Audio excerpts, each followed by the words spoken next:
మనిషికి ఓ గాథ మమతలున్న చోటును విడిచిపోయేదా బంధమే ఇది కాదా ఎంతకీ తొలిగేదా ఓ ఈ చీకటి చరణు దాటేందుకే ఆపేకువే ఉంది నీ కోసమే అపార్థాలు తొలగించగా బతుకు జట్కా బండి దారి చూపేనండి బతుకు జట్కా బండి దారి చూపేనండి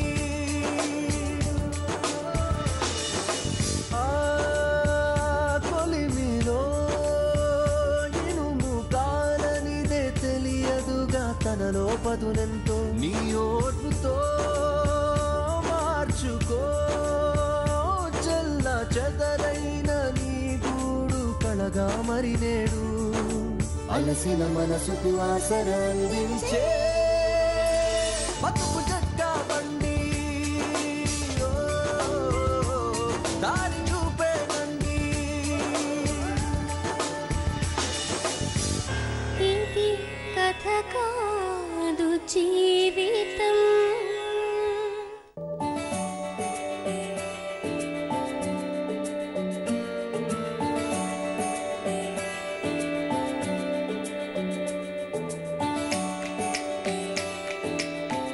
బతుకు జట్కా బండి కార్యక్రమానికి స్వాగతం. ఇది కథ కాదు జీవితం అనుకోని ప్రమాదం భర్తను అవిటివాణ్ణి చేస్తే ఆపదలు ఆదుకోవాల్సిన అత్తమామలు అవిటి వాళ్ళలా ప్రవర్తిస్తున్నారు. ఇద్దరు పిల్లలతో బ్రతుకు భారమైన ఓ భార్య మానసిక వ్యధ ఈరోజు బతుకు జట్కా బండిలో. ఈమె పేరు స్వప్న. ఈమెకు 6 ఏళ్ల క్రితం వెంకటప్పతో వివాహం జరిగింది. అనుకోని రోడ్డు ప్రమాదం వల్ల అనారోగ్యం పాలైన వెంకటప్ప ఏ పని చేయలేని స్థితిలో ఉన్నాడు. ఆదుకోవాల్సిన అత్తమామలు కనీస ఆదరణ చూపించకుండా ఉన్న ఒక్కగానొక్క ఇంటి నుండి తమను గెంటేసి నీడలేని నిరాశ్రయుల్ని చేస్తున్నారు అని వాపోతూ తమకు తమ పిల్లల భవిష్యత్తుకు భరోసా కల్పించమంటూ బతుకు జట్కా బండిని ఆశ్రయించింది. తన బాధను మనతో చెప్పుకోవడానికి స్వప్న ఇద్దరు పిల్లలతో మన దగ్గరికి వచ్చింది.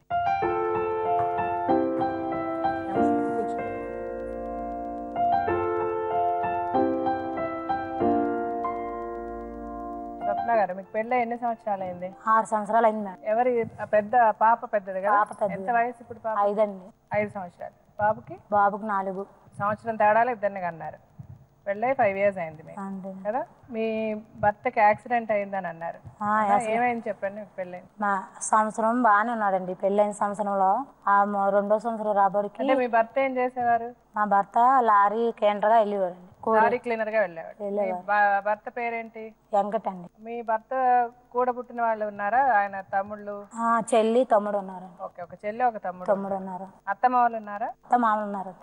ఓకే. సో మీకు 5 సంవత్సరాల ముందు పెళ్ళైంది. పెళ్ళైన తర్వాత మీరు అందరు కలిసే ఉండేవాళ్ళ? సంవత్సరం కలిసి ఉన్నాం మేడం. ఎవరు? మీ అత్తగారు, మా అత్తగారు, మామగారు అందరమే. అందరూ? ఆయన మీ భర్త, చెల్లి, తమ్ముడు అందరూ? చెల్లి పెళ్లి అయిపోయింది. నా పెళ్లి ముందే. పెళ్ళి అంటే మీ పెళ్ళి అయిన తర్వాత అయిందా? ముందే అయిపోయింది. ముందే అయిపోయింది. సో అందరూ కలిసి ఒకే ఇంట్లో సంవత్సరం ఉన్నారు. సంవత్సరం తర్వాత అంటే మీరు కూడా పనిచేసేవారా? అప్పుడు పనిచేసేదాన్ని కదా సంవత్సరం దాకా. ఓకే. మీ భర్త పనిచేసేవాడు క్లీనర్ గా. మా భర్త మీ మామగారు ఏం చేస్తారు? షుగర్ ఫ్యాక్టరీలో బాయిలర్ దగ్గర పనిచేస్తారండి. షుగర్ ఫ్యాక్టరీలో పనిచేస్తారు. Okay okay. పిల్లల పేర్లు ఏంటమ్మా? పిల్లలు పాప పేరు లోకేశ్వర్ అండి. బాబు పేరు మహేంద్ర. సరే, స్కూల్ పంపిస్తున్నారా పాపని? మా అమ్మాయిని చదివించడానికి మాకు చాయిస్ లేదండి. మా ఆయన 8 నెలలు అయింది కదా పడిపోయి, ఏ పనికి వెళ్ళ చేతిలో పట్టలేదు. ఎలా పడిపోయారు చెప్పండి? పెళ్ళైన సంవత్సరం బాగుంది అన్నారు, తర్వాత ఏమైంది? ముందు లారీ యాక్సిడెంట్ అయిందండి. తర్వాత కొన్నాళ్ళు బాగున్నాడు. బాగుని మళ్ళీ వెళ్ళి వాడు లారీకి. మళ్ళీ తర్వాత లారీ యాక్సిడెంట్ అయినప్పుడు ఏమైంది? మక్కకు తగిలిందండి. మక్కకు తగిలి కాలు ఇప్పుడుకి కూడా మెక్కుతూ నడుస్తాడు. కాలు కుంటుతూ నడుస్తాడు. తర్వాత కొన్నాళ్ళు వెళ్ళాడండి. మళ్ళీ క్లీనర్ గానే వెళ్ళేవారు. ఆ తర్వాత ఏమో చెట్టెక్కి పడిపోయారండి. ఈ కాళ్ళతోనే చెట్టెక్కాడు. చెట్టెక్కేసారు. చెట్టెక్కి కానీ 2 చేతులు ఇరిగిపోయాయి. చేతుల నుండి ఇరిగిపోయి టోటల్ గా ఫ్రాక్చర్ అయిపోయి పని చేయవు రెండు. ఇంకే చేతులు పట్టలేదండి. ఏ పని చేసినా సరే చేతులు పట్టుకుంటున్నాయి మేడం. ఏం పట్టుకోలేరు. పట్టక 8 నెలలు బట్టి కూడా ఇంట్లోనే ఉన్నారు.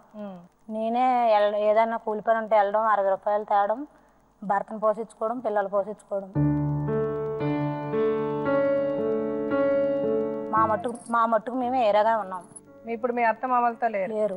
ఎప్పటి నుంచి లేరు మీ అత్త మామలతో? పెళ్ళైన సంవత్సరం నుంచి లేముంది. అంటే మీరు సంవత్సరమే కలిసి ఉన్నాం. సంవత్సరమే కలిసి. ఆ తర్వాత సెపరేట్ గా వచ్చేసిన తర్వాత యాక్సిడెంట్ అయింది. ఆ తర్వాత యాక్సిడెంట్ అయింది. ఆ తర్వాత చెట్టు మించి పడిపోయారు. యాక్సిడెంట్ అయినప్పుడు మీ అత్త మామలు వచ్చారా మీ దగ్గరికి? చూసారా? మామూలుగా చూసి వెళ్ళిపోయారండి. వాళ్ళు మరి అతని వైద్యానికి ఎవరు సహాయం చేయలేదా? మా అందమ్మడు చేశారండి. తండ్రి వచ్చి మా పెళ్ళైన సంవత్సరంలో చనిపోయారు. తల్లి అన్నదమ్ముడు ఉన్నారు. మీ నాన్నగారు చనిపోయారు? చనిపోయిన తర్వాత మా అన్నయ్య మా అమ్మగారు ఉన్నారు. ఏదైనా సరే మాకు ఆదుపు తప్పితే మా అన్నదమ్ముడే ఆదుకుంటున్నాడు. మీకు అన్న తమ్ముడు ఉన్నారా? ఒక అన్నయ్య ఒక అన్న ఉన్నాడు. సో ఆయనే హెల్ప్ చేస్తాడు మీకు? అతనికి కూడా బాగాలేదండి, కాలు వేసలంటే ఇరిగిపోయింది. ఆయనకు కూడా యాక్సిడెంట్ అయింది. మీ భర్తకి యాక్సిడెంట్ అయినప్పుడు మీ అత్తమామలు ఏం చేయలేదు, మీరే మీ అమ్మ నా అన్నయ్య చూసారు? మా అమ్మాలే చూసారండి. ఆ తర్వాత చెట్టు మించి పడ్డ తర్వాత అన్న వచ్చారా మీ అత్తమ్మ? అప్పుడు కూడా మా అమ్మలు వచ్చి చూసి వెళ్ళిపోయారండి. 2000 3000 పెట్టారు ఖర్చు. మా మామయ్య గారు కొన్న ఖర్చు అంతా మా అన్నయ్య పెట్టారండి. మిగిలినంతా మీ అన్నగారే పెట్టేశారు. మీ అన్నయ్య ఏం చేస్తారు? మా అన్నయ్య తాపీ పని చేస్తారండి, మేస్త్రిగా. తాపీ పని. ఇప్పుడు మీ ఆయన్ని కూడా పిలుస్తాను ఒకసారి. వచ్చారు కదా ఆయన కూడా? ఆయన కూడా.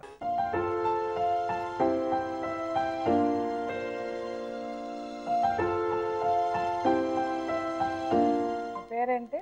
వెంకటప్పరం మేడం. వెంకట్. ఇప్పుడు మీరు ఏ పని చేయలేరు? చేయలేకపోతాను మేడం. చేతులు పట్టట్లేదు మేడం. కాళ్ళు ఎలాగా నడవడం పర్వాలేదా? కాళ్ళు కొద్దిగా పర్వాలేదు మేడం. ఎక్కువ దూరం నడిస్తే మక్కలో స్వల్ప వచ్చేది మేడం.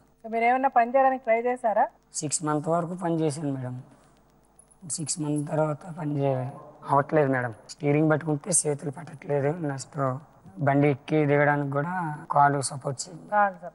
వేరే ఇంకా క్లీనర్ పని, లారీ పని అది కాకుండా వేరే ఇంకే పని ట్రై చేయలేదా మీరు? వేరే పని చేసా ఏదైనా హ్యాండ్ అసలు పట్టుండవు రెండు చేతులు? అవ్వట్లేదు మేడం. అవ్వట్లేదు. సో ఇప్పుడు మీరు పట్టుకున్నా గట్టిగా బరువు లేపినా సరే ఒగ్గేస్తుంది మేడం సడన్ గా. సో ఇప్పుడు మీరు ఏం పని చేయలేకపోతున్నాను మేడం. సో ఇప్పుడు ఆవిడే పని చేసి మిమ్మల్ని 6 months నుంచి ఈవిడే ఇంకా ఆవిడే అన్ని చూస్తుంది. పిల్లలకి నాకు ఇంట్లో మొత్తం బాధ్యత అంతా ఇతనే చేస్తుంది మేడం. మీరు ఎక్కడ పని చేస్తా అన్నారమ్మా? ఇంటిదేనండి, కూలి పని చేసుకుంటాం. కూలి పని చేస్తారు. మరి మీ అమ్మ నాన్న ఏం సహాయం చేయట్లేదా మీకు? అమ్మగారు మాటలు రావు మేడం. మా నాన్నగారు అంతే ఫ్యాక్టరీకి వెళ్తారు. ఇప్పుడు జీతాలు వస్తుంది లేకపోతే లేదు మేడం. సొంత మాత్రం లేదు. మీకు అన్నదమ్ములు తమ్ముడు చెల్లి అలాగ ఉన్నారా? ఒక తమ్ముడు ఒక చెల్లి మేడం. తమ్ముడు ఏం చేస్తాడు? తమ్ముడు లారీకి వెళ్తాడు. తమ్ముడు అయినా మాలో లేడు మేడం. వాళ్ళ అత్త పెళ్లి మ్యారేజ్ అయిపోయింది. మా బాపగారు కూతుర్ని ఇచ్చారు. ఇల్లరికి వెళ్ళిపోయాడు. సో ఇంకా అతనికి మీకు సంబంధం లేదు మేడం. సంబంధం లేకపోయినా మీకు ఇట్లాగా అయ్యింది, యాక్సిడెంట్ అయిందా, చూసాడా? ఏమన్నా సహాయం చేస్తాడా మీ తమ్ముడు మీకు? సహాయం అయితే అతను కూలి పని చేయదు మేడం. సర్లేదు, కూలి పని చేసినా అట్లీస్ట్ ఎంతో కొంత సహాయం చేసే ఉద్దేశం అయితే ఉంది. చేస్తాడు ఎప్పుడన్నా వచ్చి సహాయం చేస్తాడు ఏదన్నా అవసరం అంటే? సరే ఇప్పుడు చెప్పండి అమ్మా స్వప్న, మీకేం కావాలని ఇక్కడికి వచ్చారు? మీకు మేమేం చెయ్యాలి? పెద్దవాళ్ళు నెలడానికి పెళ్లి చేశారు మేడం. మా మామయ్య మా అత్తగారు పెళ్ళి అయ్యి 6 సంవత్సరాలు బట్టి ఇల్లు లేదు పో అంటదండి. మోగదైనా సరే మా అత్తయ్య ఇంట్లోంచి వెళ్ళిపోమంటది. ఇంట్లోంచి వెళ్ళిపోమంటే మా మామయ్య ఏమొచ్చి ఆ మాటలకిచ్చి సామాన్లు అయ్యి బయటకి విసిరేసి మీరు ఎక్కడ ఉంటారో వెళ్ళిపోండి అంటున్నారండి. ఒక ఇంట్లోనే సంవత్సరం తర్వాత వేరేగా వెళ్ళిపోయామని అన్నారే, ఎక్కడికి వేరేగా వెళ్ళిపోయా? ఆ ఇంట్లోనే ఉన్నామండి. ఆ ఇంట్లోనే వేరువేరుగా ఉన్నాం. అంటే మీరు మీ వంట వేరే, మీ ఇది వేరే, వాళ్ళు వేరే ఉంటారు. ఉన్నా సరే ఉండొద్దని పొమ్మంటారు మా మామయ్య. ఇప్పుడు వెళ్ళిపోమంటున్నాడు ఆయన. మా మామయ్య 4-3 సార్లు అండి సామాన్లు బయటకి విసిరేసి అర్ధరాత్ర బయట నుంచారు మమ్మల్ని పిల్లలతో. అలాగని మొన్న పెద్ద గొడవ అవుతే మా అన్నయ్యని తీసుకొచ్చి తగు పెట్టుకున్నామండి. తగు పెట్టుకుంటే దేనికి ఒప్పుకోలేదు. మిమ్మల్ని వెళ్ళిపోమంటారు? వెళ్ళిపోమంటున్నారు. మీకు మా దగ్గర నుంచి ఏం కావాలి? నేను వాళ్ళని ఏం అడగాలి? అదండి, మాకు ఏదైనా పురస్కారం చూపించి ఇల్లు లేదని అంటున్నారు కదా మా మామయ్య గారు, ఆ ఇల్లు ఉండేలాగా ఏదోటి చెయ్యండి. ఆ ఇంట్లో మీరు ఉండేలాగా, మీకు ఒక బాగా ఉండేలాగా, ఆస్తిలో ఎలా కొడుకులు కాబట్టి మీ ఆస్తి వంత మీకు ఏదో వస్తుందో అది మీకు ఇస్తే మీరు మీ పిల్లలతో బ్రతకగలను అంటున్నారు. ఆడపిల్లలు పెళ్లి చేశారండి. నాకు పెళ్లి అవ్వకముందు 80,000 ఉందంట అప్పు తీర్చలేదు ఇప్పటికి కూడా. అప్పు మమ్మల్ని తీర్చిమంటాడు. నేను కూలి పని చేసుకొని ఎలా తీర్చగలరు? షుగర్ ఫ్యాక్టరీలో 12,000 జీతం మా మామయ్యకి, అతను తీర్చలేదు, మమ్మల్ని తీర్చమంటున్నాడు. మిమ్మల్ని ఏదో తీర్చమంటారు. వాళ్ళ కూతురు పెళ్లి చేయించి వాళ్ళ కూతురు పెళ్లి చేసిన ఇల్లు నీకే ఉంటది కదా, అప్పు తీరితే ఇల్లు ఇంట్లో ఉంటావు, నాపోతే ఇంట్లో ఉండొద్దు అని చెప్తున్నాడు. ఓహో, అప్పు తీరిస్తే ఇంట్లో ఉండండి, లేకపోతే ఇంట్లో ఉండదు అంటున్నాడు. మీరు అడిగారా మీ నాన్నని ఇది కరెక్టేనా ఇలా చేయడం అని అడిగారా? అడిగితే ఇంకా అదే సమాధానం చెప్తున్నారు మేడం. మీరు అడిగినా అదే సమాధానం చెప్తారు. ఏంటంటే మరి మీరు ఎక్కడికి వెళ్ళలేదు చేయలేదు, ఎవరు పోషిస్తారంటే మేమంతా మేము బతికినప్పుడు మీరు పోషించేది ఏముంది అలాగని అన్నా సరే ఇంకా మా అమ్మగారు ఏం చెప్తే అది వెళ్తారనమాట మా నాన్నగారు. మరి ఆవిడ ఎట్లా చెప్తుంది? అర్థమవుతాయండి మాటలు మాకు. ఆవిడ మాట్లాడేది అర్థం అవుతుంది. అర్థం అవుతుంది. సో ఆవిడ ఏం చెప్తే అదే నడుస్తుంది. అదే మరి ఆవిడ ఎందుకు అలాగ అంత కనికరం లేకుండా ఉన్నారు మీ మీద? కొడుకు ఇలా పిల్లలైనా మేమైనా ఉండడానికి ఇష్టం ఉండదండి ఆవిడకి అసలు. ఎప్పుడు పమ్మని మాటే. పిల్లలు ఇద్దరు పిల్లలతో అక్కడ ఉంటున్నారా వాళ్ళ ఇంట్లో? మా పాపనేమో వచ్చి చదివించలేక మేము మా అక్కల దగ్గర పెట్టండి. మా అక్క దగ్గర పెట్టారు. విజయవాడలో ఉన్నారు. మీకు ఎంతమంది? మీరు మీ తోడబుట్టిన వాళ్ళు? తోడబుట్టిన వాళ్ళు 3 ఆడపిల్లలు, మగపిల్లాడు అండి. ఒక మగపిల్లాడు. మీరు ఆఖరి ఆవిడ? నేను లాస్ట్. సో వాళ్ళందరూ బాగానే ఉన్నారా? మిగిలిన అంటే మీరు కాకుండా 2 అమ్మాయిలా? 2 అమ్మాయిలు. సో వాళ్ళందరూ మీకు సహాయం చేస్తారా? మా అక్కలు కూడా చేస్తారండి. మీకు సహాయం చేస్తారు. సో ఇప్పుడు మీ అక్కే మీ పాపని చూసుకుంటారు? చిన్నక్క పాపని చూసుకుంటారు. వాళ్ళు కూలిపోయినా చేసుకుంటారు. బట్ అయినా కూడా వాళ్ళు నీకు కష్టంగా ఉందని చెప్పి పాపని తీసుకెళ్ళి వాళ్ళు పెంచుకుంటున్నారు. అంతేనా? అంతేనండి. సరే, సో మీ మామగారిని పిలిచి మాట్లాడదాం.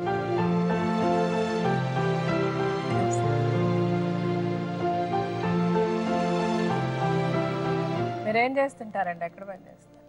Sugar factory. Sugar factory. ఇప్పుడు కూడా పని చేస్తున్నారా? లేదు, 6 నెలలు పెట్టాలి. అంటే మీరు లీవ్ తీసుకున్నారు? లీవ్ కాదు, మొత్తం ఆగిపోయింది. ఓ బాబా, ఫ్యాక్టరీ ఆగిపోయిందా? ఫ్యాక్టరీ ఆగిపిస్తారు, మొత్తం అందరూ ఆగిపోయినాం. సరే, ఇప్పుడు మీ అబ్బాయి, మీ కోడలు, మీ మనవడు, మనవరాలు, అతనికి యాక్సిడెంట్ అయింది మీకు తెలుసు. అతను ఏ పని చేయలేడు.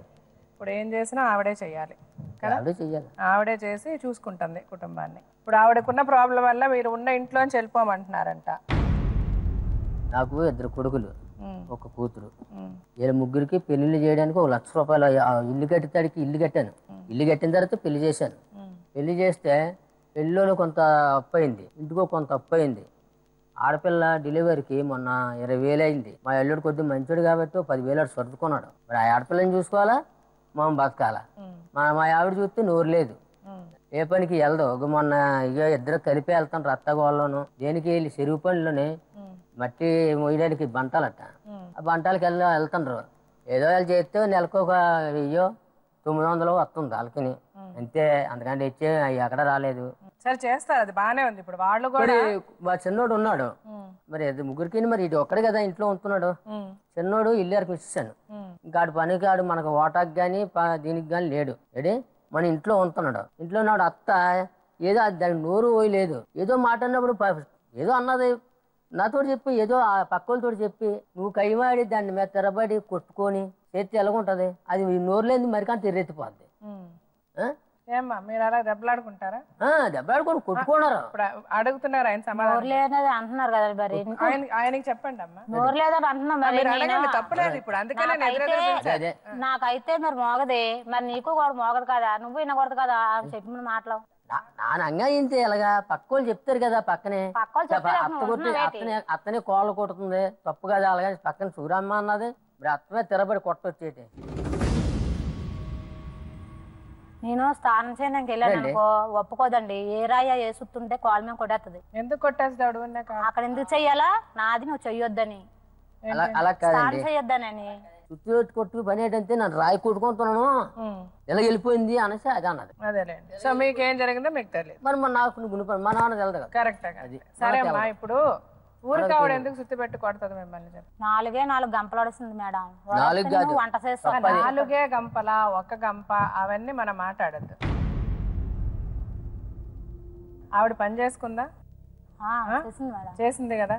చేసినప్పుడు ఆవిడ నేను మిమ్మల్ని అడుగుతున్నా, ఊరికే ఎందుకు ఆవిడ మిమ్మల్ని సుత్తితో కొడుతుంది? ఏదో మీ ఇద్దరికి మాట వచ్చి ఉండాలి, ఆవిడ అన్నది మీరు ఒప్పుకొని ఉండకపోతే నేనంతా అసలు పడదండి ఆమెకి. ఇద్దరికి పడదు, ఏదో మాట ఆమెకు పడదని మీరు ఇప్పుడు ఆమె కదా ఇష్టపడే కదా పెళ్లి చేసింది మీకు.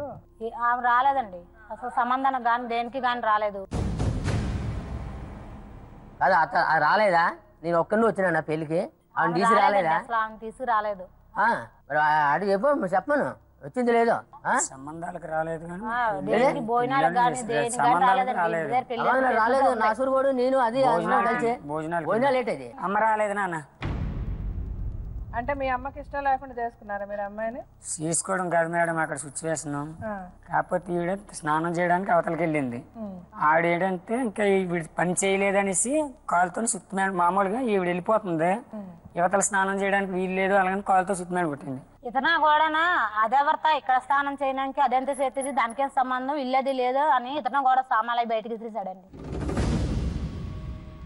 అదే కరెక్టేనమ్మా. ఇప్పుడు నేను అనేది వాళ్ళు ఇసరా లేదా నేను అనడంలే. ఇప్పుడు మీరు ఇప్పుడు ప్రాబ్లం ఎలా వచ్చింది అక్కడ? మీరు ఆవిడ చెప్పిన పని చేయలేదు కాబట్టి ఆవిడ కోపం వచ్చి ఆవిడ మిమ్మల్ని ఒక మాట అంటే ఇంకా ఆ మాట మీద ఈయన కూడా వాళ్ళ భార్యని సపోర్ట్ చేసి మిమ్మల్ని వెళ్ళిపోమని చెప్పాడు. కూడా ఇసిరిసారండి ఏమండి, తిన్న అన్నం కూర కూడా ఇసిరిసారండి బయటికి. ఏండి మేడం గారు, నేను ఏటో అన్నాను, ఇంక మీ ఇద్దరికి నప్పదు, ఎక్కడో కాదు ఇల్లు తీసేనే ఎడతాను, అద్దె కట్టుకుని ఉండండి. ఏడే ఇప్పటికే నీకే కదా గోడు ఎంచుకుని ఓడు ఉన్నాడేటే, ఓడికని ఇచ్చేస్తానా నేను? ఆ అప్పు ఎంత ఉందో ఆ అప్పు తీర్చుకొని ఇల్లు ఎప్పుడైనా మీకే ఉంటుంది. మేము ఉన్నాలో మీరు ఎక్కడైనా ఉంటే ఉండండి, నేను సర్దుకొని ఉంటానంటే అలాగే ఉండండి. సర్దుకొని ఉండరు కదా, ఎక్కడో ఇల్లు తెస్తాను, అద్దె కట్టుకుని ఉండండి అన్నాను. తప్పది? అది తప్పలేదు కానీ ఇప్పుడు వాళ్ళున్న పరిస్థితిలో ఆ అమ్మాయి అద్దె కట్టుకొని ఉండలేదు కదా. ఇద్దరు నప్పలేనప్పుడు ఎక్కడో కాడ ఉంటే మంచిది అలాగని ఇసిరేసి వదిలేనాను. వాళ్ళు చిన్న చూసాడు, వాళ్ళు అన్నీ వచ్చారు. వచ్చిన తర్వాత ఏడుబాయ ఏటైంది అన్నాడు. ఏమవలేదురా, ఏ దెబ్బలాడుకుంటారు, గడిగడికి దెబ్బలాడుకోవడం అంతే. మరి నేను ఉండను, నేను ఎవరికో గడపోతున్నాను, మీరు ఇంటికాడ ఉండాలి వాళ్ళిద్దరే. మరి ఇద్దరు రోజుకి ఉద్దులాడుకుని తింటే కొట్టుకోవడం చేసుకోవడం చేస్తే ఆచారం కదా, నలుగురు వస్తారు ఇంటికి. మరి అయితే ఇల్లు తీసి ఎడతావా అన్నాడు. ఇల్లు తీసి ఎడతాను, అద్దె కొట్టుకోమంటారా? ఇల్లు తీసి ఎడతాను, ఇప్పుడే ఎడతాను, ఇల్లు రెడీగా ఉన్నదా ఓ దగ్గర అంతే. మరి ఇప్పుడు అద్దె కట్టాలంటే అలాగే అన్నాడు. అయితే సర్దుకొని ఉండుకోమను, ఓ పక్కన ఉండుకోమను ఇద్దరిని, నువ్వు అక్కడ పొయ్యి ఎడితే బాగోదు అని చెప్పినాను. అయితే అలా చేయండి, మీరెందుకు గొడపడాలా, అలా ఎలా వండుకోవాలని నాకు చెప్పి ఇద్దరు వచ్చి చెప్పినారు, పొద్దున్న కూడా వచ్చి చెప్పినారు.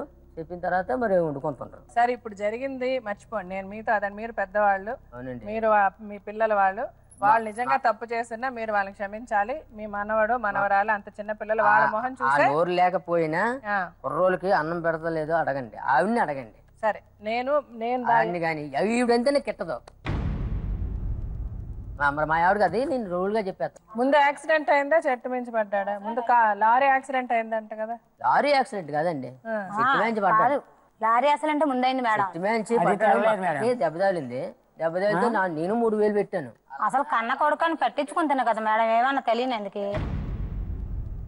నేను కోరి బండ్లో చేసి నేను తీసుకెళ్ళాం ఆటో మీద పడిపోండి కొబ్బరి రాగానే. కోరి బండ్లో చేసేటప్పుడు లెంకిలపాలెం ఉన్నది మేడం, లెంకిలపాలెం డౌన్లో సాలాపురపాలెం దగ్గర మార్కెట్ బండి మా బండిని కొడిసింది.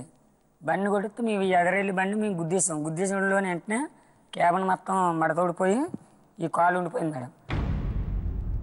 అంబులెన్స్ వచ్చి సాలాపురపాలెం నుండి అనకాపల్లి గవర్నమెంట్ హాస్పిటల్ షిఫ్ట్ చేశారు మేడం. ఉదయం ఫోన్ చేసి చెప్తే ఉదయాన్నే వచ్చారు, వచ్చి ఎలాగుందని అడిగేసి వెళ్ళిపోయారు. ఇంకంతే. కనీసం ఆ బండికి 4 లక్షలు ఇన్సూరెన్స్ వచ్చింది. ఓనర్తో కనీసం కొద్ది మాట ఏమైంది ఏం చేస్తారు, ఏమైనా చేస్తారా చెందుతారని మాట్లాడలేదు మేడం. వచ్చారు చూశారు వెళ్ళిపోయారు అంతే. అవునండి. ఆ ఓనర్ వాళ్ళు మాకు తెలియదండి, మాకు ఓనర్ అనేది ఇప్పుడు వచ్చి తెలియదు. ఆడి ఏ బండిలోకి వెళ్తుండో మాకు ఓనర్ తెలియదు. ఏంటి ఇప్పుడు మేడం కావాలంటే తెలకపోయినప్పుడు ఇంకపాలెం ఓనర్ని మీరు ఎలా మాట్లాడతారు మేడం? తెల్లైనప్పుడు ఎలా మాట్లాడతారు? ఫోన్ ఎలా చేస్తారు? ఒలి చేస్తాడు. మీరు మరీ అలా మాట్లాడద్దు. మీ కొడుకే కదా, మీరు చెప్పిందంతా నేను విన్నా. ఇప్పుడు నేను అనేది నాకు కరెక్ట్ అనిపించడం లేదంటే, అబ్బాయికి యాక్సిడెంట్ అయింది, అది వాస్తవం. లారీ యాక్సిడెంట్ అయింది, అందరికీ తెలుసు. మీరు వెళ్ళారు చూసారు. చూసిన తర్వాత ఆ పిల్లోడికి యాక్సిడెంట్ అయింది, ఎందుకైంది, ఆ ఓనర్ని ఎవరైనా కనుక్కొని అడగాల్సిన అవసరం ఉంది కదా మనకి. ఏదో ఒకటి చేయమని అడగాలి కదా. అంటే రోడ్డు మీద మామూలుగా ఎవరన్నా కొట్టేసి వెళ్ళిపోయినా వెంటపడి డబ్బులు తీసుకుంటున్నారు. లేదండి మా మామయ్య గారు మా నాన్నగారు వచ్చారు బండి మీద. అందరూ వెళ్ళి చూసాము. ఏటైందంటే ఏమవలేదు, ఇలాగ అయింది, పెద్ద ఇదేం లేదు అలాగని అన్నారు. వాళ్ళకి ఉద్దరికాయ చిన్న దెబ్బలు తగిలి అలాగని అన్నారు. హాస్పిటల్లో ఏమో ఎన్నాళ్ళు ఉండలేదే. ముందు మీరు కాదు మీరు పెద్దవాళ్ళు, మీరు కూడా దయచేసి నిజమే మాట్లాడాలి, అబద్ధం అబద్ధం ఎందుకు కదండి. ఇప్పుడు మీరు కాసేపు ముందే ఉన్నారు యాక్సిడెంట్ అవ్వలేదు, చెట్టు మించి పడ్డాడు అని. యాక్సిడెంట్ అదే గుర్తులేమో నాకు లేదు. చెట్టు మించి పడినప్పుడు కొడుకుకి యాక్సిడెంట్ అయితే గుర్తుండదా అండి? దీని ఇప్పుడు మీరు అప్పుడు ఆ విధంగా ఏ విధంగా మీరు కొడుకుని చూసుకుంటున్నారు? అతనికి యాక్సిడెంట్ అయ్యి కాలు ఇరిగిందని చెప్తున్నారు.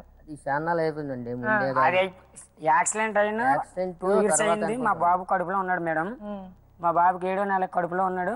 కంపల్గా నిల్లేసి మరి సెటిల్మెంట్ నుండి తీస్తుంటే సెటిల్మెంట్స్ పడిపోయాను. అది 2 years బ్యాక్ తర్వాత అనమాట. దానికి మట్టికి తీసుకుని ఆటోలు తీసుకెళ్ళామండి. ఊర్లో ఉన్నానండి నేను అప్పుడే. సరే ఇప్పుడు అవన్నీ వదిలేసాయండి. ఇప్పుడు నేను ఇప్పుడు మీరు కూడా కొంచెం వాళ్ళని పట్టించుకోవాలి. ఆ మాట అది ఎప్పుడు ఎట్లా తెలిసిపోయింది అంటే ఇప్పుడు మీ మాటల్లో తెలిసిపోయింది. సో ఇప్పుడు వాళ్ళు మీ ఇంట్లోనే ఉండి వాళ్ళ కాపురం వాళ్ళు చేసుకుంటాం అంటున్నారు. అలాగే రేపు మీ తదనంతరం మీ ఆస్తిలో వాళ్ళకి రావాల్సిన వాటా వాళ్ళకి రావాలి అంటున్నారు. వస్తుందండి. ఇప్పుడు ₹1,00,000 ఉందండి అప్పు దాని మీద. ఈ 3 పెళ్లిళ్ళకేటి ఇంటికేటి పెట్టింది అన్నీ. ₹1,00,000 ఏడే ఉన్నాయి, లిస్ట్ ఉంది. ₹1,00,000 మరి వడ్డీలు తగులుతున్నాయండి.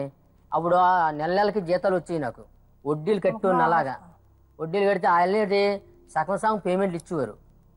అడ్వాన్స్ ఇస్తే వాళ్ళకి కట్టేదానికే సరిపోయేది. అలాగా వడ్డీలు 6 నెలలు అయింది. ఇప్పుడు వడ్డీలు కట్టలేదు, డబ్బులు రాలేదు. నాకు నేనే కడతాను వడ్డీలు. ఆ వడ్డీ అసలు పెరిగిపోతుంది ఇప్పుడు. సో మీ అప్పులు తీర్చిన తర్వాత ఆస్తిలో మిగిలితే ఆస్తి వాళ్ళకి ఇస్తామంటారు. మరి అప్పులు తీరాలి కదండి. మరి అప్పులు దేనికి చేశారు అసలు? ఎవరు చేసిన ఇప్పుడు ఆయన చేశాడంటే మరి ఆయన ఆస్తి అది కరెక్ట్ కాదు. ఉండండి, మీరు మాట్లాడేది చాలా తప్పు. ఇప్పుడు నేను అనేది జరిగిపోయింది. ఇక నుంచి ఏం జరగాలన్న ఆలోచనకు వస్తే మీరు ఆ ఇంట్లో ఉండడానికి ఆయన ఏమి అనడు. మీరు ఆ ఇంట్లో ఉంటారు. నేను అడుగుతున్నాను మిమ్మల్ని, మీరు అదే ఇంట్లో ఉంటారు. మీ వంట మీరు వండుకోండి, మీ పని మీరు చేసుకోండి, మీ జీవితం మీరు ఎలాగంటే అలాగా మీ జీవితాన్ని మీరు గడుపుకోండి. ఆయన వాళ్ళ తదనంతరం ఆ ఆస్తిలో ఏం మిగిలితే అది ఆ రూల్స్ ప్రకారం న్యాయ ప్రకారం ఇప్పుడు లాయర్ గారిని కూడా పిలుస్తా, డాక్టర్ గారిని పిలుస్తా. రూల్స్ ప్రకారం న్యాయపరంగా ఎవరి ఆస్తి మిగిలిన రూపాయి మిగులుద్దా, పావలా మిగులుద్దా, ₹10 మిగులుద్దా, ఎవరికి ఏది రావాలో అది వాళ్ళకి వస్తుంది. ఇంకా ఓళ్ళకి పంచి పని లేదండి, ఉన్నది వీళ్ళకే. అదే పంచే పని లేదు. అప్పులు మరి తీర్చుకోవాలా అని చెప్తున్నా. మాకు సెంటు భూమి లేదు. అప్పులు ఇప్పుడు కూడా అలా చేసేస్తున్నాడు. ఇప్పుడు చేసినవి కూడా మాకు అలా చెప్తున్నాడు. రేపు పొద్దున్న అప్పులు తీర్చేసుకుని ఇల్లు మిగులుతుంది కదా.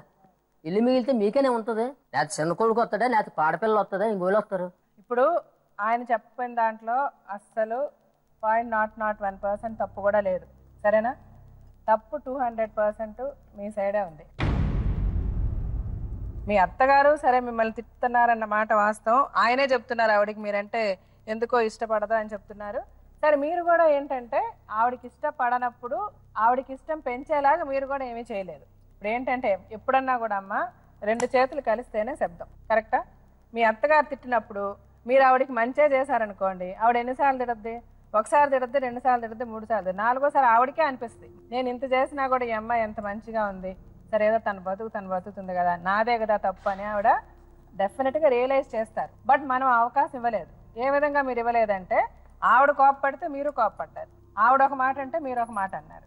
సో ఇలాగనే మీరిద్దరూ మీ ఇద్దరు ఆ మధ్య అట్లాగా ఒక అగాధం లాగా ఒకరినొకరు ద్వేషించుకొని ఇన్ని సంవత్సరాలు ఇట్లా బ్రతికేశారు. అది కాదు జీవితం. అలా కొట్టుకోవడం వల్ల తిట్టుకోవడం వల్ల ఏంటి ప్రయోజనం చెప్పండి? కలిసి ఉంటేనే, అందరూ కలిసి ఉంటేనే కలదు సుఖం అన్నారు. ఊరికే అనలే, అలాంటి మాటలన్నీ ఊరికే అనలే పెద్దవాళ్ళు. ఆవిడ ఆవిడకే బాధ ఉంటుంది. అది ఆ మూగతనం అన్నదే అది ఒక పెద్ద బాధ ఆవిడకి మనసులో ఉంటుందా లేదా? అందరూ శుభ్రంగా మాట్లాడగలుగుతున్నాను, నేను మాట్లాడలేకపోతాను, నాకు సరిగ్గా కళ్ళు కనపట్లేదు, నా ఆరోగ్యం బాగాలేదు, ఇదే ఆవిడకి ఫుల్ టెన్షన్ ఉంటుంది. ఆ టెన్షన్లో డెఫినెట్గా నేను ఆవిడ మిమ్మల్ని ఏం అనలేదు, నేను అనడం లేదు. డెఫినెట్గా ఆవిడ మిమ్మల్ని తిట్టుంటారు, అనరాని మాటలు అనుంటారు. బట్ అన్నా కూడా తప్పేంటి? మీ అమ్మంటే మనం పడవా అని మీరు అనుకొని ఉంటే ఇంత దూరం వచ్చేది కాదు. అది ఆ మోగా మిస్త్రీ మనగానే ఇసిరేసాడు, మంచినీళ్ళు అంటారు. ఇప్పుడు వాళ్ళ ఆవిడ మాట విని చేశాడని తప్పేంది? వాళ్ళ ఆవిడ ఇప్పుడు మీ గురించి వాళ్ళ ఆవిడని కొట్టగలడు ఆయన ఆవిడేమో ఆయన నమ్ముకొని వచ్చింది. ఆవిడ చనిపోయేంత వరకు ఆవిడ నిజంగా ఆయన గొప్ప. ఆయన వాళ్ళ ఆవిడని అలా చూసుకుంటే ఫస్ట్ నేను మా ఇంటికి పెళ్ళి వెళ్ళినప్పుడు మా ఆయనే ఉన్నారు తెలుసా, మా అత్తగారి గురించి చెప్పారు. ఫస్ట్ జీవితం మనం చిన్నవాళ్ళమే, మనంతా చదువుకున్న వాళ్ళమే, మనకు జీవితం తెలుసు. వాళ్ళు పెద్దవాళ్ళు, వాళ్ళకంత చదువు లేదు. సో ఏ క్షణంలో అయినా ఏ నిమిషంలో అయినా మా అమ్మ ఏదన్నా అన్నా కూడా నువ్వు దాన్ని పట్టించుకోక. మన ఇద్దరు ఒక అండర్స్టాండింగ్లో ఉన్నప్పుడు మనకి ఏ ప్రాబ్లం రాదు. ఆవిడేమన్నా కూడా మీరే అన్నదే సరే అత్తగారు అని చెప్పేసి వదిలేసాయి.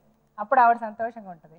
నువ్వు నాతో ఏదో చెప్పి నువ్వు నాతో ఏం చెప్పినా నేను వెళ్ళి మా అమ్మని అడగను. ఎందుకంటే ఆ వయసులో ఆవిడ బాధపడద్దా లేదా? ఇన్నాళ్ళు నా కొడుకుని నేను పెంచి ఇంత పెద్దవాడిని చేస్తే ఈరోజు పెళ్ళాం వచ్చిన తర్వాత పెళ్ళాం ఏదో అందని చెప్పి నన్ను వచ్చి అడిగాడు నా కొడుకు అని మా అమ్మ బాధపడద్ది. అలా నాకు ఇష్టం లేదు మా అమ్మని బాధ పెట్టడం. నాకేమి కష్టం కలిగించకని చెప్పారు ఫస్ట్ డే. సో అత్తగారంటే అది. అదే భూమికాయితాలు అన్నారు కదా మేడం, భూమికాయితాలు నేను మా అబ్బాయి డెలివరీ పోతే తాకట్టు పెట్టేశారండి. 7,000 తాకట్లు ఉన్నాయి ఇప్పుడు. అయ్యి ఎవరు తాకట్టు పెట్టారు? వీళ్ళే పెట్టేసుకున్నారు, నా సంతకం లేకుండా పెట్టేసుకుంటారు తండ్రి కొడుకు. తాకట్టు పెట్టారండి? ఎందుకు పెట్టారు నాకు తెలియదండి ఆ కాగితాలు. అది 40,000 దమ్మని మీరు అన్నారు కదా మా నాన్నగారు, అది తేడానికి పసుపు కుంకుమ మాన్యం. ఎవరికి? ఈవిడికి పసుపు కుంకుమ కింద పెట్టారు మేడం ఆ 30 సెంట్ల భూమి. అది ఏంటంటే అప్పుడు నాకు బాగులేక పట్టింటి ఆయన దగ్గర 5,000 తీసుకున్నాం. తీసుకుంటే అవి అంటే ఇప్పుడు ఏదో ఒకటి ఉండాలి కదా గ్యారంటీ అలాగనేసి అన్నారనమాట. ఆ కాగితాలు మేమే పెట్టి మేమే తీసుకున్నాం మేడం. మీరే పెట్టి మీరే తీసుకున్నప్పుడు ఉండండి. మీకు తెలియదని ఎట్లా అంటారమ్మా? నాకు తెలియదు మేడం, ఇతను కూడా నాకు చెప్పలేదు. సెటిల్మెంట్స్ పడిపోయాడు మేడం, చేతులు ఇరిపోయినప్పుడు 2,000 పెట్టాడు మా ఆయనకి. అయ్యి కూడా భూమికాయితాలు మేము పెట్టిమన్నాడు. 3,000 పెట్టారు. రాసేసుకో భూమికాయితాలు మన 5,000 7,000 అయినాయి. ఆ 7,000 ఇంకా తాకట్లోనే ఉన్నాయి భూమికాయితాలు. ఇప్పుడు మళ్ళీ ఇప్పుడు మీరు మాట్లాడేది తప్పు. మీరు 3,000 కాదు 2,000. మీరు ప్రాబ్లమ్ అసలు సాల్వ్ చేసుకోవాలని ఆలోచన లేదు మీలో. మీరేంటంటే గొడవ పడాలని ఆస్తే నా లైఫ్ జీవితం కాదు. చిన్నత్తే కదా, చిన్నత్తే హాస్పిటల్ నేను 3,000 ఇచ్చాను. సరే అండి 3,000 అయ్యాలిగా నేను అప్పు కడతాను. మీరు 3,000 2,000 నేను అప్పు పెట్టింది మీ ఆయన పెట్టాడు. ఏమన్నా నాకు తెలియదు, చెప్పలేదు నాకు అసలు. మటుకు మీకు తెలియకుండా ఎలా ఉంటుందమ్మా? ఏమోనండి నాకు తెలియదు అంటే. మీరు సపరేట్ గా ఉన్నారు, సంవత్సరం తర్వాత అన్న తర్వాత భూమి కాగితాలు మీరు పెట్టుకున్నప్పుడు మీకు తెలియకుండా ఆయన ఎట్లా పెడతాడు? ఒకటి. రెండోది ఆయనకి సంబంధం ఏంటి అందులో? ఏమన్నా నాకు చెప్పకుండానే పెట్టారు. ఏమోనండి అది మీరు ఇద్దరు మాట్లాడుకోవాలి. ఆయన ఎందుకు లాగుతారు అందులో? కూడా చెప్పలేదు. ఇప్పుడు నాకు చాలా తప్పు మీరు మాట్లాడేది. ముందు వచ్చి మీరు మాట్లాడినప్పుడు ఈ విషయాలు ఏమీ చెప్పలే. నాకు టోటల్ గా మీది ఫుల్ తప్పు అనిపిస్తుంది. ఇక్కడ ఈ మొత్తం విషయంలో వింటే తప్పంతా మీదే, ఆయనదేం తప్పు లేదు. మీకు ఇష్టమైతే అడ్జస్ట్ అయ్యి వాళ్ళతో ఉండాలి, లేదా వెళ్ళి మీ బ్రతుకులు మీరు బ్రతకాలంటే. ఆయన ఇల్లు ఆయన అప్పులు చేసుకున్నాడు, ఆయన అమ్ముకుంటాడు, ఆయన అప్పులు తీసుకుంటాడు, ఆయన పెళ్ళం బతుకుతారు. ఎందుకు ఆయన మీకు చేయాలి? ఆయన ఏమంటున్నాడు? మీరు కూడా ఉండండి అమ్మా, మీకేదో భూమి ఉంటే ఆ భూమి అమ్మేస్తే ముందు అప్పులు కట్టేద్దాం, వడ్డీలకు కదా వెళ్ళిపోతున్నాయి. ఆ భూమి అమ్మేస్తే నాకున్న ఒక ఆడపిల్ల, నేను ఎట్టి వెళ్ళలేను. ఉండండి అయ్యా, ఎందుకు మాట్లాడతారు? ఆయన ఇల్లు అని అన్నాడా? ఇల్లు ఇస్తాడండి. ఇల్లు ఇస్తే మన వెనకాల పిల్ల గురించి పోసగా ఆధారం మీద ఉండాలి కదా మేడం నాకు. అవును, మీకన్నీ ఉండాలి. వాళ్ళు రోడ్డు మీదకి వెళ్ళిపోవాలి. రోడ్డు మీదకి వెళ్ళిపోతాను. ₹1,00,000 అప్పు చేసాను అంటుండ. అవును, ₹1,00,000 దేనికో చేసుకున్నా నువ్వు చేసుకోవాలి. మా మీద అప్పు చెప్తే మేము ఎలా చేస్తామనేసి అప్పు చెప్పండి. మరి భూమి ఇస్తే మరి నాకు వెనకాల ఆధారం ఉండాలి కదా మేడం. నువ్వు అర్థం కాకుండా మాట్లాడుతున్నావు. ఆయన అనింది అదని కాదు, అదే అంటాడు కదా. నేను ఇక్కడ ఉన్నాను, ఆయన అనేది ఏంటి నేను విన్నాను. ఆయన ఏమన్నాడు? ఇల్లు కావాలి అంటే ఆ భూమి ఏదైనా చేసుకుంటే దాని మీద ఏదైనా అప్పో తెచ్చుకుంటే ముందు వడ్డీలు కట్టుకుంటే నిదానంగా మనం అప్పు కట్టేసుకుంటే ఇల్లు మిగులుద్దమ్మా, లేదంటే ఇల్లు అమ్మేసి కట్టాలి అన్నాడు. వదిలేసాయండి మీరు. మీకు ఇల్లు ఎందుకు?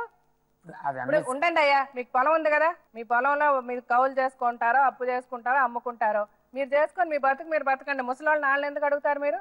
ఆయన అప్పులు చేశాడు, నీ పెళ్లికి చేశాడు, నీ తమ్ముడు పెళ్లికి చేశాడు, ఆ చెల్లి వాడు కూతురు గురించి చేసుకున్నాడు. అది నీకు అనవసరం, నువ్వు చెప్పక. ఆయన ఏం పడ్డాడో నీకేం తెలుసు? లేదు మేడం, నాకు తెలుసు. నీ పెళ్లికి చేయలే, వదిలే, నీకేం చేయలే. నీ అంతా నువ్వే పెళ్లి చేసుకున్నావు, నిన్ను పెంచలేదు, నీ అంతా నువ్వే పెరిగావు. నీ తల్లిదంటే నీకేం చేయలేదా? ఏం మాట్లాడుతున్నావు నువ్వు? ఏం చేశాడు మేడం? చిన్నప్పటి నుంచి నేను దగ్గర లేను. ఏం చేసాడు నాకు?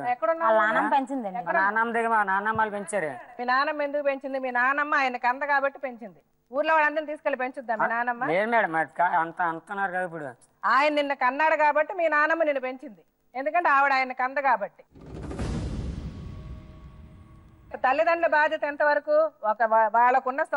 వాళ్ళకున్నంతలో మీకు తిండి పెట్టాలి, మిమ్మల్ని పెంచాలి, పెద్ద చేయాలి. చేశారు, పెళ్లి చేశారు. ఆ తర్వాత నీ బతుకు, నీ భార్య, నీ పిల్లలు బతికేటప్పుడు సరిగ్గా ఉండాలి కదా మేడం. ఎందుకు సరిగ్గా లేరు? ప్రతిదానికి నువ్వు ఈదెక్కి మమ్మల్ని పంపించడం తన్నడం కొట్టడం తనడం కొట్టడం ఎందుకు చేస్తారయ్యా? ఎలాగొప్పుకుంటాం మేడం? ఎందుకు తనడం కొట్టడం చేస్తారు? ఎలాగొప్పుకుంటాం? కొట్టి బయటికి మమ్మల్ని కొట్టారు. మిమ్మల్ని కొట్టారా?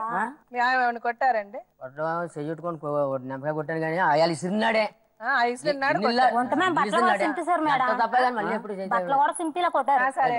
కొట్టారు అంటే దానికి అంత గొడవ మీరు చేశారు కాబట్టి చేశాడు. అతనిదే తప్పు, ముందు మాది కాదు.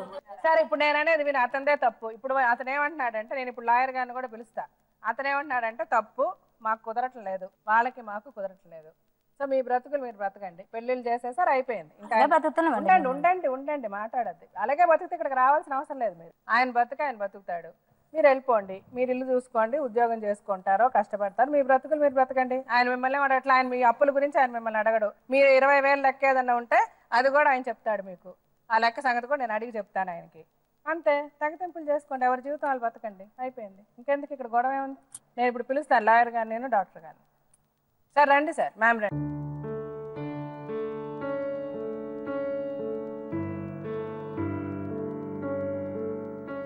స్టోరీ అంతా విన్నారు కదా సార్. నాకు అర్థమైంది ఏంటంటే, ఇందులో ఆయన వైఫ్ కొంచెం చేదస్తాం, ఆవిడకేమో మాట రాదు, అంటే అవిటితనం ఉన్నది. సో లైక్ ఆవిడ బాగా ఫ్రస్ట్రేటెడ్ మోడ్లో ఉన్నది. సో ఆబ్వియస్లీ కోడలంటే ఆవిడకి ఏదో ఒకటి అనడం, చేయడం, గొడవలు. ఈమె కూడా అడ్జస్ట్ కాకుండా ఆవిడతో గొడవలు ఆడడం వల్ల వీళ్ళిద్దరు అడ్జస్ట్ అవ్వట్లేదన్న ఒక ఇరిటేషన్లో ఆయన మాట్లాడితే ఇల్లు వెళ్ళిపోండి అని వాళ్ళని అనడం. సోషల్ సైకాలజీ అన్న సబ్జెక్ట్లో ఏంటంటే ఫ్యామిలీ యూనిట్ అన్నది పిల్లలందరికీ సమన్యాయం చేయటం అన్నది సహజంగా మనం చూసేటటువంటి న్యాయమైనా కూడా అవిటితనంతో కానీ, ఆర్థిక ఇబ్బందులతో కానీ, లేకపోతే ఆరోగ్య సమస్యలతో బాధపడుతున్నటువంటి పిల్లలకి కొద్దిగా పెద్ద మనసుతో కొద్దిగా ఆపాటి ఎక్కువ సహాయం చేస్తేనే ఒక ఫ్యామిలీ యూనిట్ అంటే ఒక ఫ్యామిలీ నిలబడుతుంది అన్నటువంటిది అందరికీ ఒక చాలా ఇంపార్టెంట్ పాయింట్ అమ్మా. అయితే మేడం ఇక్కడ స్వప్న విషయానికి వస్తే కనుక ఒక స్త్రీ పరిస్థితి ఎలాగుంటుంది అంటే కనుక సడన్గా అనుకున్నటువంటి పరిస్థితుల్లో హౌస్ హోల్డ్లో ఇంటికి పెద్దగా ఉండేటటువంటి వ్యక్తి సడన్గా అవుటితనంతో అంటే 2 యాక్సిడెంట్లు అయ్యి దిక్కుతోచినటువంటి పరిస్థితుల్లో ఆవిడ ఏంటంటే ఒక విపరీతమైనటువంటి ఫ్రస్ట్రేషన్, డిప్రెషన్లో ఉందని మనకు బాగా తెలుస్తుంది మేడం. అయితే ఏంటంటే ఇప్పుడు ఈ ముగ్గురు పిల్లల పరిస్థితి ఏంటి, నా భర్త పరిస్థితి ఏంటి, ఇప్పుడు రేపు పొద్దున్న నా ఫ్యూచర్ ఏంటి, నేను ఒక్కదాన్నే కష్టపడితే కనుక ఈ జీవన నావ అన్నది వెళ్ళలేనటువంటి పరిస్థితి. సో ఆ విధంగా ఆవిడ ఫుల్ డిప్రెషన్లో ఉంది. కాబట్టి మనం ఇక్కడ చూస్తుంది ఏంటంటే ఆ డిప్రెషన్లో ఏంటంటే ఆవిడకి కావాల్సింది ఏంటి అన్నది ఆవిడ పూర్తి స్థాయిలో చెప్పలేకపోతుంది మేడం. పూర్తి స్థాయిలో చెప్పలేకపోతుంది. చెప్పినటువంటి మాటకు ఒక్కో సందర్భంలో పొంతన కూడా ఉండట్లేదు. వాస్తవానికి మనకు అర్థమైంది ఏంటంటే ఇప్పుడు ఇందాక కనుక్కుంటే ఏంటంటే వీళ్ళకి 35 సంవత్సరాలు అయింది పెళ్లి. అంటే 35 సంవత్సరాల పాటు ఒక మూగ భార్యతో కాపురం చేస్తున్నాడు అంటే కనుక దానికి ఎంత ఓపిక, ఓర్పు ఉండాలి. కష్టపడి దాంతోపాటు 3 పిల్లల్ని పెంచి పెద్ద చేశాడు. నీకు ఇప్పుడు ఈ మధ్యనే అతనికి ఒక విధమైనటువంటి ఇబ్బంది వచ్చింది. కాబట్టి నువ్వు కూడా కొద్దిగా అంటే చాలా పెద్ద సమస్య కాదనట్లేదు, కానీ ఓపిక, ఓర్పు లేని చోట సమస్యకి పరిష్కారం అన్నది ఉండదు. సో నువ్వు అర్థం చేసుకున్నట్టు ఇప్పుడు ఆవిడ అర్థం చేసుకునేటటువంటి కెపాసిటీ చాలా లిమిటెడ్గా ఉంటుంది. మనకు అన్నీ బాగా పనిచేస్తున్నప్పుడు మనం కూడా ఆ స్థాయిలో అర్థం చేసుకోకపోతే గొడవలు చీటికి మాటికి గొడవలు అవ్వటం తప్ప దానికి ఇంకో పద్ధతి అన్నది ఉండదు. రెండో పాయింట్ వెంకట్, ఇప్పుడు మీకు ఇందాక మనం చూసినట్టుగా అతనికి పాపం టోటల్గా స్పైనల్ ఇంజరీ అవటం వల్ల మేడం ఆ 2 చేతులు మనకి చూడటానికి బాగా కనిపించినా కూడా గ్రిప్ లేదు, వీక్నెస్ బాగా ఎక్కువగా ఉంది. సో అతను పనిచేయలేనటువంటి పరిస్థితి. పెద్ద మనసుతో చాలా పెద్ద స్థాయిలో వీళ్ళిద్దరి గురించి ఆలోచించవలసినటువంటి పరిస్థితి ఉంది. దానివల్ల ఇంకో చోట మనం ఒక విధంగా పూర్తి స్థాయిలో న్యాయం చేయలేకపోయినా కూడా ఇద్దరు పిల్లలకి మనం ఫ్యూచర్ ఇవ్వాలి అంటే కనుక, మీ మనవలకి ఫ్యూచర్ ఇవ్వాలి అంటే కనుక మీరు చాలా ముందు చూపుతో ఆలోచించవలసినటువంటి పరిస్థితి ఉంటుంది. ఇప్పుడు మీరేం చెప్పారనుకుంటున్నారు అండి? ఎప్పుడైనా కూడా యాన్సిస్టర్స్ ప్రాపర్టీలో మీకు హక్కు ఉంటుంది. అంటే ఒకవేళ ఆ ఇల్లు మీ తాతగారిది అయితే మీకు ఏదైనా హక్కు ఉంటుంది అంతే తప్ప అది ఆయన స్వార్జితం.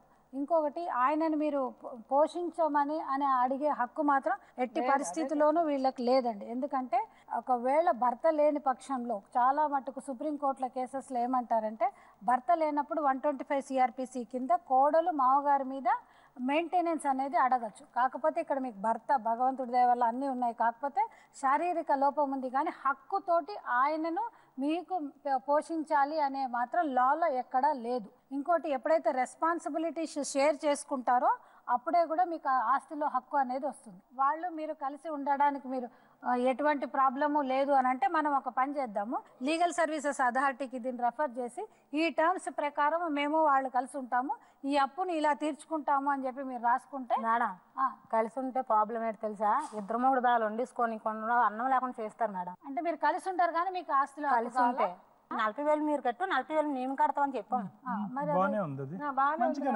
అయినా సరే ఉండొద్దని అంటున్నాడు. పోరెట్టుకోవడం ఒప్పుకోలేదు, ఇంట్లో ఉన్నాం ఒప్పుకోలేదు, తాళాలు వేసి తాళాలు. ఇప్పుడు మీరు 40,000 కట్టుకుంటారా?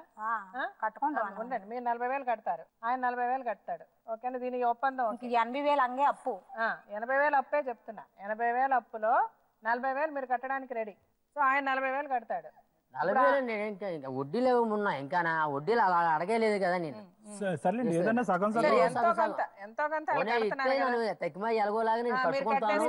వడ్డీలు అయ్యి నిలబెట్టి వడ్డీలు కొంత ఇవ్వలేదు. సరే, మా బామ్మడికి అయితే ఫస్ట్ నుంచి ఇవ్వలేదు. మీరు ఉండనివ్వండి, పెద్ద మీరు వాళ్ళని మీ ఇంట్లో ఉండనివ్వండి. అనలేదండి. మరి ఇప్పుడు అది ఆ ప్రకారం మేము రాయమంటారా? నేను ఉండొద్దని అనలేదు. మీరు ఆ ప్రకారం వండుకొని తింటారు కదా. ఇప్పుడు మీకేం కావాలంటారు స్వప్న? చెప్పండి, మీ డిమాండ్స్ ఏంటి? ఇల్లు ఉంది కదా మేడం, ఇప్పుడు ఇంట్లో ఉంటాం మేము, సగం వాళ్ళు సగం మేము కడతామన్నాం కదా. ఇప్పుడు నీకు జాబ్ ఉంది కనుక వడ్డీ కట్టుకురా. ఇప్పుడు వాళ్ళ అబ్బాయి ఎక్కడికి వెళ్ళదు కదా మేము వడ్డీలే కట్టడానికి. ఇంట్లో ఉండడానికి ఏ ప్రాబ్లం లేకుండా ఉండేలా చూడండి. ఉంటే మీరు ఇంట్లో ఉండాలి, మీకు ఏ ప్రాబ్లం ఉండకూడదు.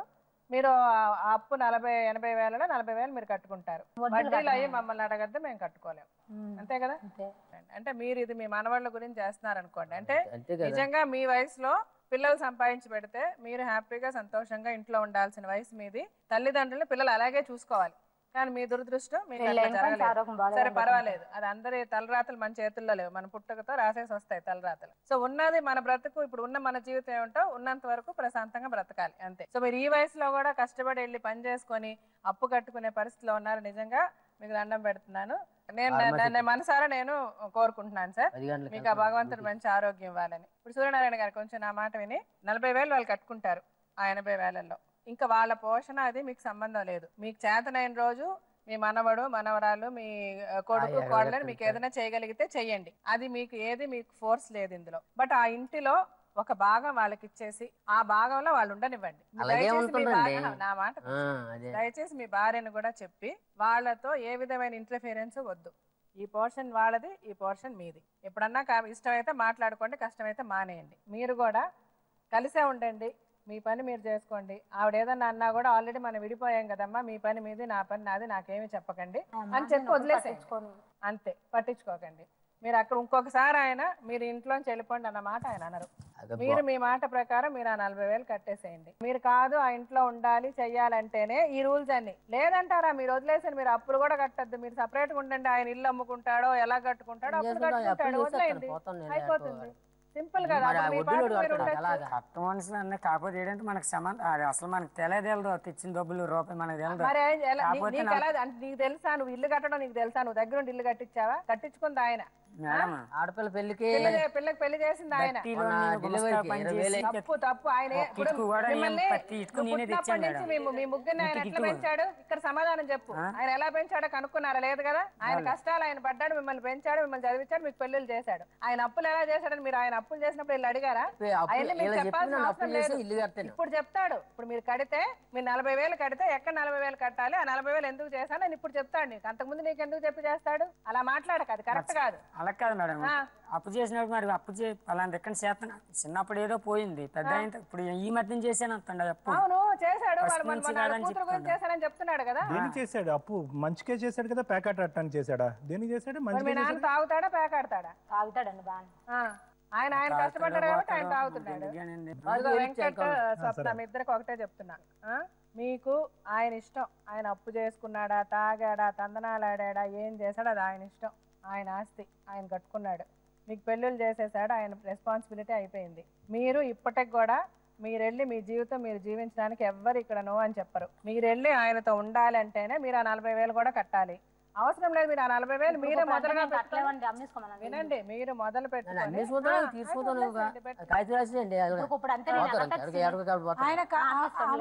ఆయన కాగితం రాసి ఇవ్వాల్సిన అవసరం లేదు.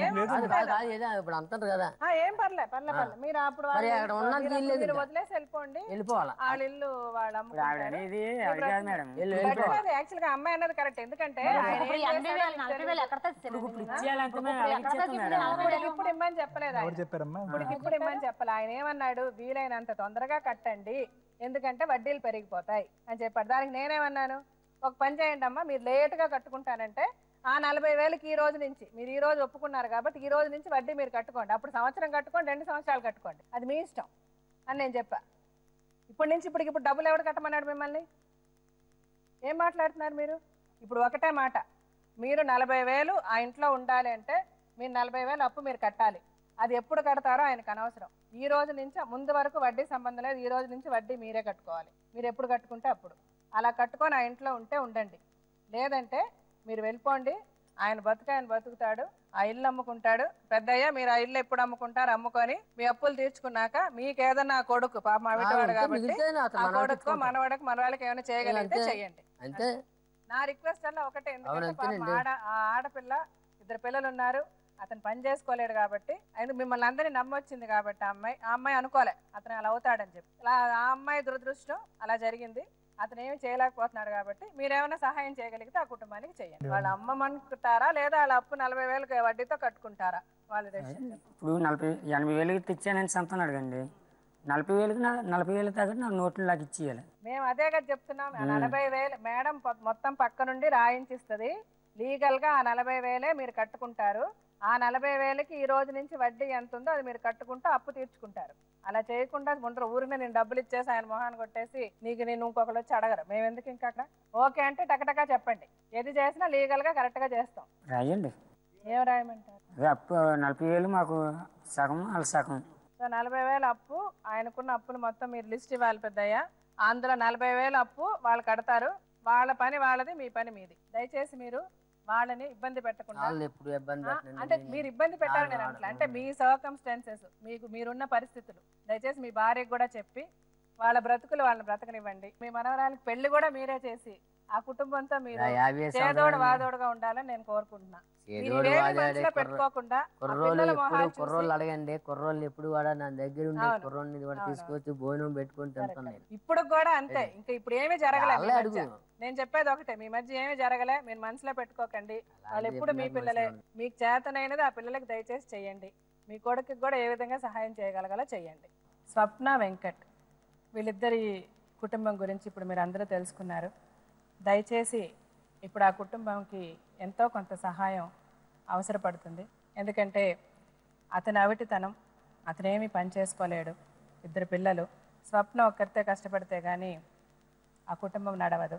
సో ఈ కుటుంబానికి ఉన్న కష్టాలు, 1 వాళ్ళ జీవనం గడవడం, 2 ఆ పిల్లల చదువులు, 3 వాళ్ళకున్న అప్పులు.